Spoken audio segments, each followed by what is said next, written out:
नमस्ते स्टूडेंट्स, आज हम बात करने जा रहे हैं अपना जो विश्व इतिहास कक्षा 10 सामाजिक का जो चैप्टर चल रहा है। विश्व इतिहास में हमने कल पढ़ा था जर्मनी के एकीकरण के बारे में। पिछले वीडियो में हमने देखा था कि किस प्रकार जर्मनी का एकीकरण हुआ। उसी प्रकार हम बात करने जा रहे हैं आज इटली के एकीकरण के ऊपर। तो इटली के एकीकरण के लिए हम बात करते हैं कि इटली के एकीकरण से पहले शुरुआत अपन देखते हैं इटली पर नेपोलियन की विजय के बाद में। तो इसमें अपन शुरू से देखते हैं इटली के एकीकरण पर नेपोलियन की विजय का प्रभाव काफ़ी प्रभाव पड़ा। नेपोलियन ने क्या किया? नेपोलियन की विजय का प्रभाव इसलिए माना जाता है कि नेपोलियन ने इटली के अधिकतर क्षेत्रों को अपने अधिकार में लेकर के, क्योंकि ये भी कई सारी छोटी बड़ी रियासतों में विभाजित था, तो इसको अपने अधिकार में लेकर के इसने क्या किया, 3 पार्टों में इसको 3 भागों में इसको समाहित कर दिया। कुछ क्षेत्रों को आपस में, तो यानी अधिकतर रियासतों को मिलाकर के उसने 3 क्षेत्र बना दिए। नेपोलियन ने इटली में गणतंत्र की स्थापना की। गणतंत्र यानी खुद वहाँ का सम्राट बन बैठा। अनेक छोटी बड़ी राज्यों को समाप्त करके उनको 3 भागों में समाहित कर दिया। और वहाँ पर उसने क्या क्या किया? सामंती व्यवस्था समाप्त कर दी। व्यापारिक प्रतिबंधों को हटा दिया गया उसके द्वारा, व्यापार पर जो प्रतिबंध लगे हुए थे। साथ ही साथ इटली में एक समान कानून भी उसने लागू किया। लेकिन जब सारे काम अच्छे किए उसने, लेकिन लास्ट में उसने क्या किया, इटली वासियों के साथ या इटली से उसने क्या किया, औपनिवेशिक तौर पर फ़ायदा उठाना प्रारंभ कर दिया। इसी के बारे में अपन पढ़ते हैं कि लेकिन जब नेपोलियन ने इटली का औपनिवेशिक रूप में प्रयोग करना प्रारंभ किया तो इटली वासियों में उसके खिलाफ देशभक्ति की भावनाएं, या अपन बोल सकते हैं राष्ट्रवादी भावनाएं जागृत हो गई और वो उसके विरोध करने लगे। और इसलिए नेपोलियन जो था, नेपोलियन को इटली में राष्ट्रवाद का जनक भी माना जाता है। अब नेपोलियन जो था उसको राष्ट्रवाद का जनक क्यों कहा जाता है? यदि नेपोलियन नहीं आता, नेपोलियन इटली के ऊपर अधिकार नहीं करता, तो वहाँ के लोगों में राष्ट्रवाद की भावना कहाँ से उत्पन्न होती? जैसे सामंती व्यवस्था चल रही थी, राजा महाराजाओं वाली व्यवस्था चल रही थी, वैसी व्यवस्था चलती रहती। तो इन्होंने क्या किया, जहाँ की जनता में कुछ राष्ट्रवादी भावना की जागृति हुई। अब यहाँ का एक इतिहासकार है, उस इतिहासकार ने कहा है कि मैरियट नामक इतिहासकार था, जिसने कहा कि नेपोलियन ही वो पहला व्यक्ति है जिसने इटली की एकता की बात की, इटली को एकता प्रदान की है। इटली कई से छोटे बड़े राज्यों में विभाजित था, जिसको उसने क्या किया, एकता के सूत्र में बांधने का कार्य किया। इसलिए ये पहला व्यक्ति माना जाता है जिसने इटली को एक करने में काफ़ी महत्वपूर्ण भूमिका मानी जाती है। अब अपन बात करते हैं कि इटली के एकीकरण से पहले कौन कौन सी बाधाएं थी। तो वहाँ पर भी महत्वपूर्ण जो बाधाओं की बात करें तो लोम्बार्डी व वेनेसिया 2 ऐसे क्षेत्र थे इटली के जिनके ऊपर विदेशी प्रभुत्व स्थापित था, विदेशियों के नियंत्रण में थे वो दोनों क्षेत्र। मेडेना और टस्कनी, ये 2 क्षेत्र ऐसे थे जो ऑस्ट्रिया के राजकुमारों के अधीन थे, ऑस्ट्रिया के राजकुमारों के अधिकार क्षेत्र में थे। तो ये 2 तो समस्याएं ये थी। तीसरे नंबर पर अपन बात करें कि इटली 3 राजनीतिक इकाइयों में विभाजित था और वो तीनों राजनीतिक इकाइयाँ जो थी वो एक साथ मिलना नहीं चाहती थी।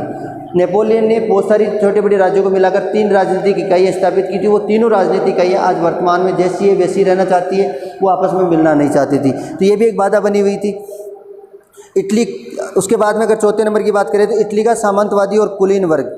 अब इटली में जो सामंती व्यवस्था थी, कुलीन वर्ग की जो व्यवस्था थी, वहाँ के राजा महाराजाओं वाली जो व्यवस्था थी, वो ये चाह रहे थे कि जैसे ही नेपोलियन का अंत होगा, नेपोलियन यहाँ से भागेगा, उसके बाद हमारी सामंती व्यवस्था, राज महाराजाओं वाली जो व्यवस्थाएं थी वो व्यवस्थाएं हम वापस स्थापित करेंगे और वापस राज करना प्रारंभ कर देंगे। तो वो लोग भी ये नहीं चाहते थे कि इटली का एकीकरण हो।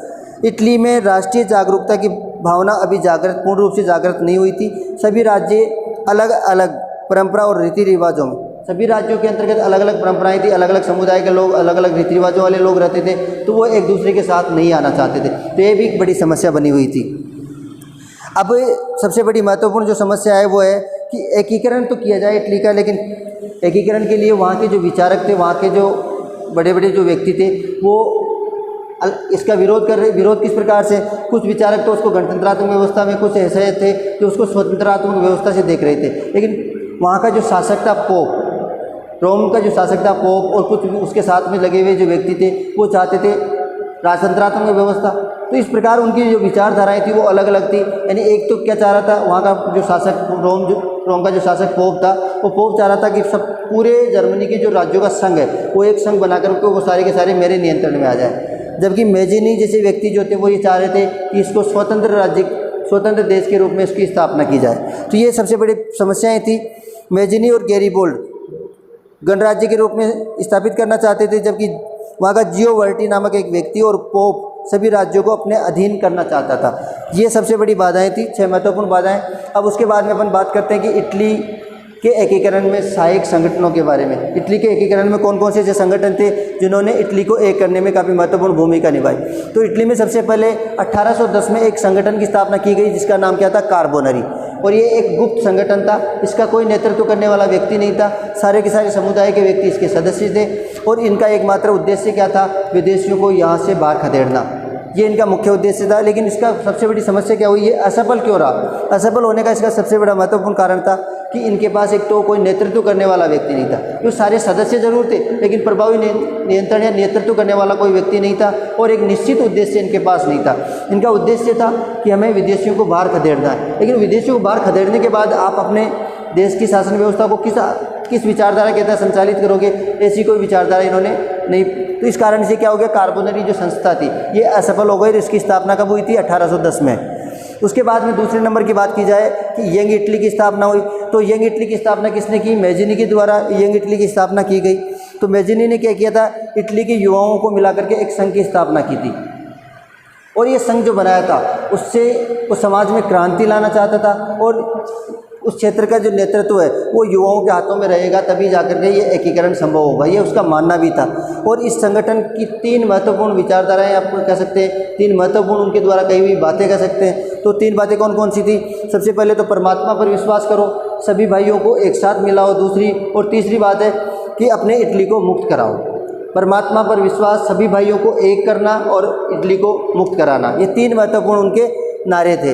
अब उसका जो उद्देश्य था, यंग इटली संगठन जो था उसका उद्देश्य क्या था, इटली को एक करना, इटली की एकता, स्वतंत्रता, समानता और जन कल्याण, ये काफ़ी महत्वपूर्ण उनके उद्देश्य थे। और उसने क्या किया, इटली वासियों के अंतर्गत देशभक्ति, संघर्ष, त्याग, बलिदान की भावनाएं कूट कूट कर भर दी। यानी सभी देशवासियों को यह समझाया कि देशभक्ति क्या होती है, संघर्ष, त्याग, बलिदान, अपने देश के लिए मर मिटने की जो भावनाएं होती है, त्याग बलिदान की जो भावनाएं होती है वो काफ़ी महत्वपूर्ण होती है। और ये क्या किया, सबसे पहले इसने सबसे ज़्यादा महत्वपूर्ण कार्य मैजिनी का यही था कि वहाँ के लोगों में जागरूकता उत्पन्न की, अपने देश के प्रति राष्ट्रवादी भावना, देशभक्ति की भावना और देश के लिए त्याग और बलिदान की भावना उसने भर दी थी।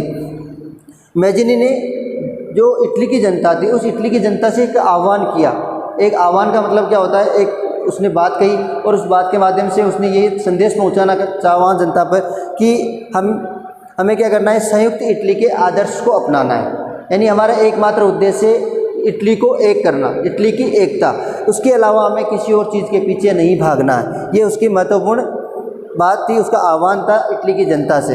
और मैजिनी ने क्या किया, इटली के एकीकरण की आधारशिला यहीं से प्रारंभ कर दी। आधारशिला का इटली का एकीकरण यहाँ से प्रारंभ माना जाता है। यानी इसने क्या किया था, मैजिनी ने इटली के एकीकरण की महत्वपूर्ण जो आधारशिला है यानी उसकी नींव डाल दी थी इसने।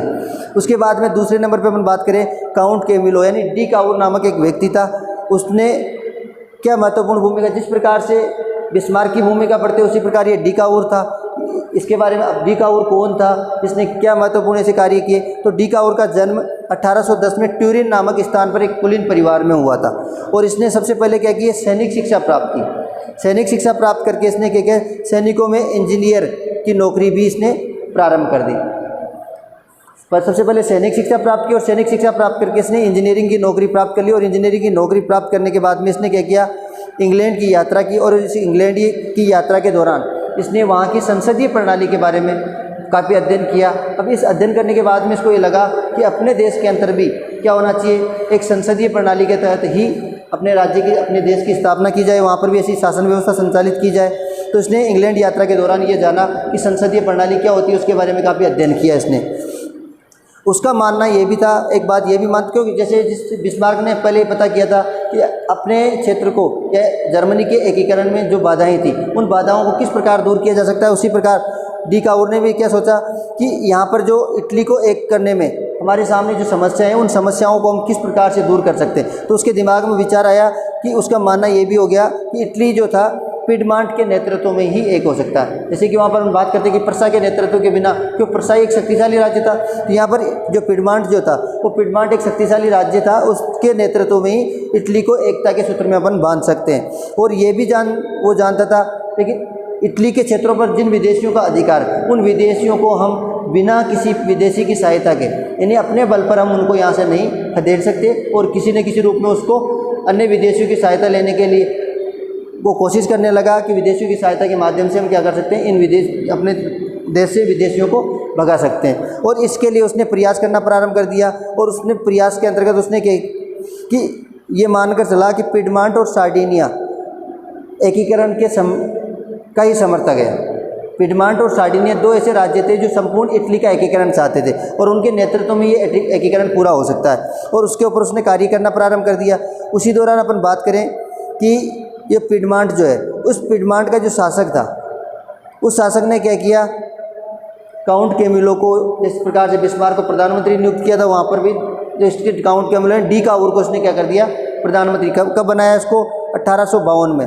अब यहाँ का जो पिडमांट है, उस पिडमांट का जो शासक था वो कौन था? Victor Emmanuel. उस विक्टर इमैनुअल ने इसको क्या कर दिया, प्रधानमंत्री के पद पर नियुक्त किया। और इसका एकमात्र उद्देश्य था इटली को एकीकरण, इटली को एक करना, इटली की एकता कायम करना।